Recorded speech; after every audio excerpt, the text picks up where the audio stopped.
Halo Sobat Peneliti, ketemu lagi dengan saya Sihar Tambun dari NV Consultant. Pada video kali ini saya mengetengahkan slide-slide tentang kegiatan NV Consultant sepanjang tahun 2019. Sepanjang tahun 2019, NV Consultant itu menyelenggarakan 54 kali pelatihan, ya, baik itu kami sendiri yang menyelenggarakan di berbagai hotel di penjuru Indonesia, maupun kami yang diundang ke kampus-kampus karena memang dosen-dosen dalam satu kampus tersebut bersama-sama ingin mendapatkan pelatihan dari kami. Sangat menarik Bapak Ibu, sepanjang tahun 2019 ada 9 software yang sangat diminati oleh teman-teman peneliti di seluruh Indonesia.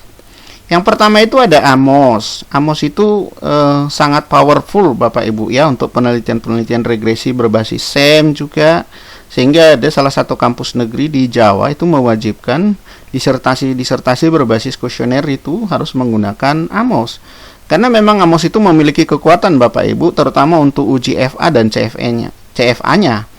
Explanatory Factor Analysis untuk EVA itu digunakan dengan Amos sangat efektif untuk mencari mana konstruk atau indikator yang terbaik dari sebuah variabel yang diteliti, terutama untuk variabel-variabel yang baru dibentuk indikatornya, baru dicari, sehingga perlu dilakukan Explanatory Factor Analysis.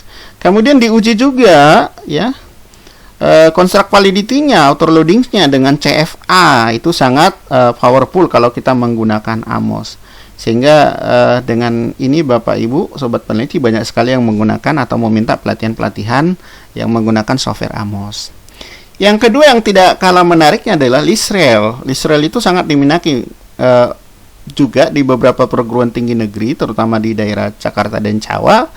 LISREL itu powerful dan dia memiliki kekuatan yang tidak dimiliki software SEM yang lain, yaitu menguji indirect efeknya, itu langsung menghasilkan nilai T statistik dan juga level signifikansinya. Artinya apa? Dengan software LISREL ini langsung bisa hipotesis itu diterima atau ditolak, karena dia menghasilkan nilai T statistik dan juga level of signifikansinya. Nah, kalau software SEM yang lain untuk pengujian seperti ini biasanya masih menguji saja pengaruh tidak langsungnya dengan perkalian-perkalian dari koefisien yang dihasilkan.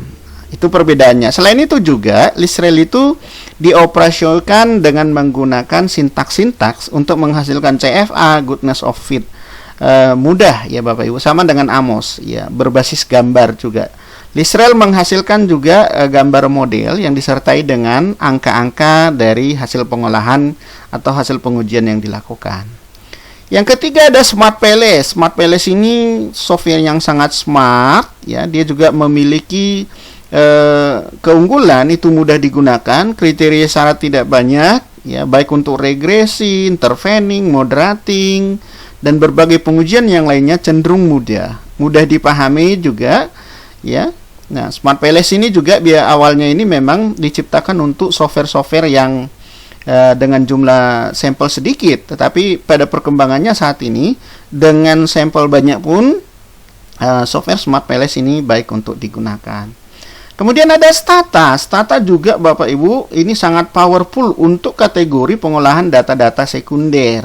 Dia juga bisa menghasilkan bukan sekedar uji asumsi klasik, kemudian uji normalitas. Kalau tidak normal, kalau tidak lolos uji asumsi klasik, dia juga menyediakan sintaks-sintaks untuk mengatasi semua masalah tersebut.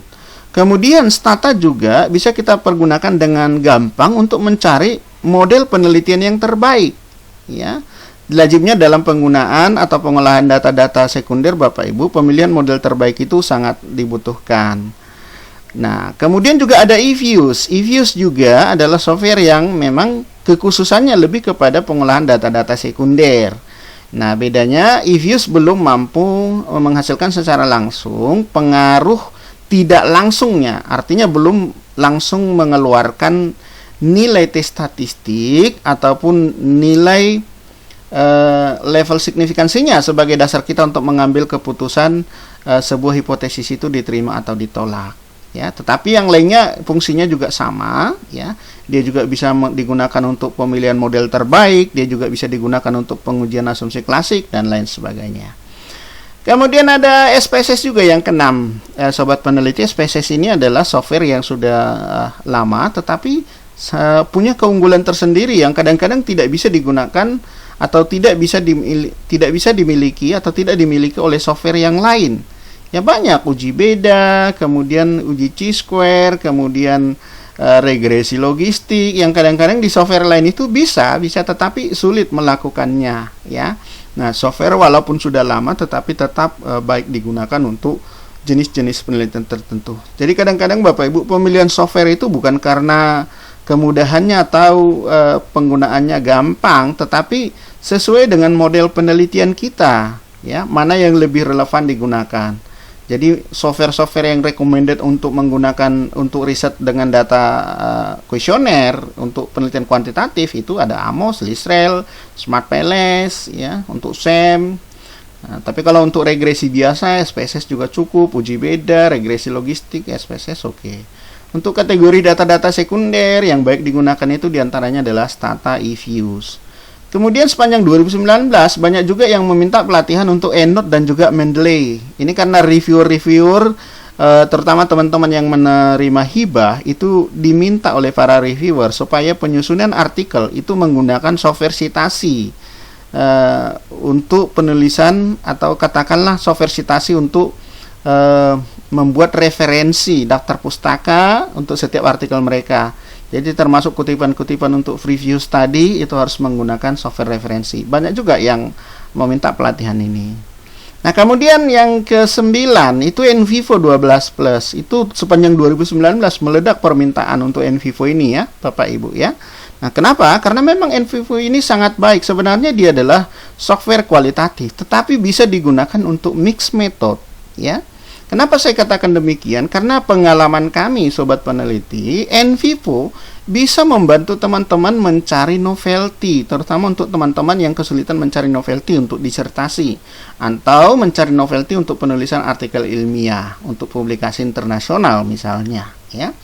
Nah, selain mencari novelty, dia juga bisa mencari research gap, dia juga bisa menyusun literatur review, dia juga menghasilkan summary dari setiap artikel.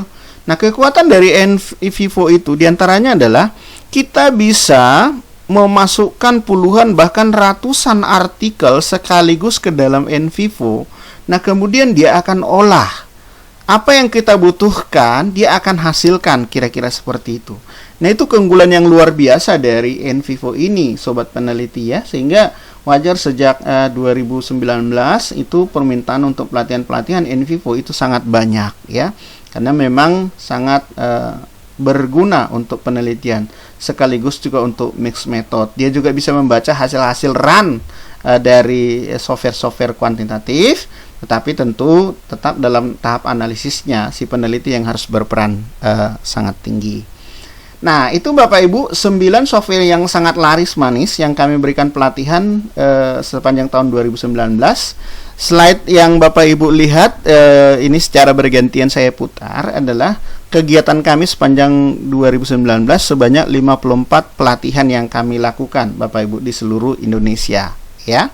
Nah, sangat bermanfaat, ya. Nah, sebenarnya Bapak Ibu, ide untuk memberikan pelatihan-pelatihan ini sudah ada sejak tahun 2013.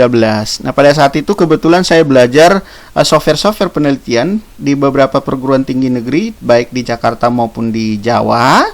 Nah, kemudian pulang dari pelatihan itu, saya berkomitmen memberikan pelatihan kepada teman-teman dosen. Ya, kebetulan Bapak Ibu, saya pada saat itu menjabat sebagai dekan Fakultas Ekonomi. Pulang dari sana saya memberikan pelatihan kepada dosen-dosen. Nah, PowerPoint yang saya susun, saya upload di portal dosen. Nah, saya upload di portal dosen. Kemudian Bapak Ibu, itu di-download banyak sekali. Sampai sekarang misalnya satu file saja untuk AMOS itu sudah di-download lebih dari 50.000 kali.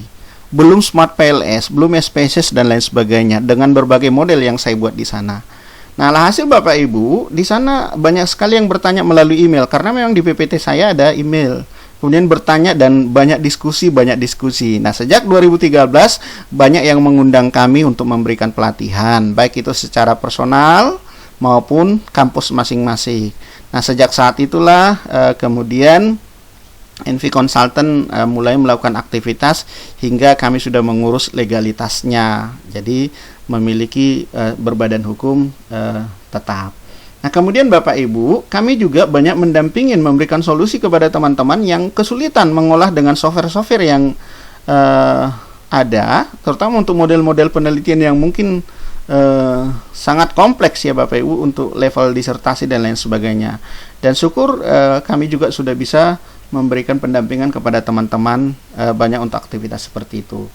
Nah, kemudian saat ini juga kami sudah membuat link YouTube Bapak Ibu. Target kami nanti semua software yang ada sepanjang kami pahami, kami akan buat tutorialnya supaya teman-teman di seluruh Indonesia dari Sabang sampai Merauke itu bisa memahami software tersebut dengan baik. Karena kami punya keterbatasan Bapak Ibu, kami juga tetap belajar, tapi kami sangat ingin membantu ya. Pengalaman kami mengikuti memberikan pelatihan di seluruh Indonesia atau banyak penjuru di Indonesia itu sangat membutuhkan pelatihan-pelatihan dan tutorial. Jadi itu ya Bapak Ibu, semoga apa yang saya sampaikan ini bisa bermanfaat dan termotivasi Bapak Ibu untuk tetap meneliti. Jangan lupa subscribe Bapak Ibu channel YouTube kita supaya setiap informasi terbaru dari kami Bapak Ibu bisa menerima notifikasinya. Semangat terus melakukan penelitian. Salam Indonesia.